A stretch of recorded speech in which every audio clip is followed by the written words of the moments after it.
I've been affected to the core, you know, like since being here. Someone once described India to me as India has its guts out on the table. And it's so true. Like you come here and like that's a stereotype. Like India's a poor country and so you see this everywhere. So I was like, yeah, I'm expecting to see this here. But then I'm coming here again and once again I was like, but I can't ignore it. Like I can't ignore it. I just can't do what everyone else does and like nobody, like just go. And I think that since being in India, I kind of had this awareness building in me since before I came. So when I came here, my struggle was to be like, well, what do I do? Like, that's what I'm here for, right? I'm here to do something. One of the kids from the non-formal school, he's like, yeah, my sister, I mean, he must have told his sister about Bindi, and I like, yeah, go talk to those Didis from the States because like maybe they can help you with whatever is going on in your life. And I think he was too young to really understand the stuff that was happening to his older sister. Basically, what she told us was that she had just miscarried and she had to go get the rest of it, like the placenta and everything removed. And she was at home, usually she stays in the ground with her husband, but being there, like her family was giving her a lot of problems. One, because she had been married for 5 years and still they hadn't had any children. And again, like making her feel responsible and guilty for not being able to carry a child. Also having to go through everyone else being like,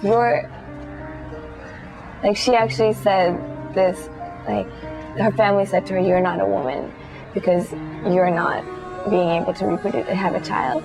And I just looked at her and I was like grabbed her hand like, no, I'm gonna cover it. And that's all I said. And like looked in her eyes and I was like, I know, like I don't know, but I know what you're alluding to right now. And like, you just have to keep talking to me because I'm trying.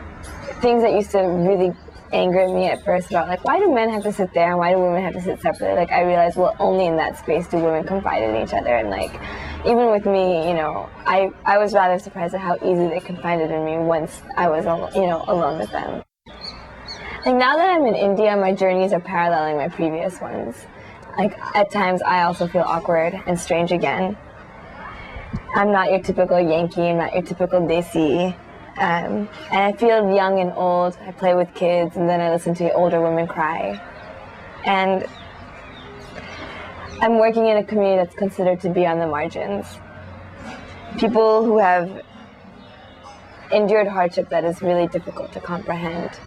I think what I've mostly like come to the conclusion is like I really think it's important for people to challenge their own perceptions and their own attitudes about the way they see the kid sleeping in a railway station.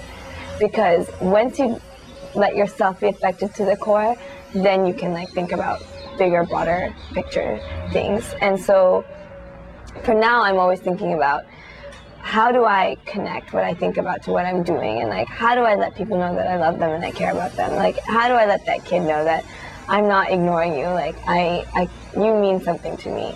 And when I go back to the States, what's probably going to happen is that I am going to try to synthesize my experiences in a way that once again enables me to do action, you know, like that enables me to connect to India the way I'm connecting to it now.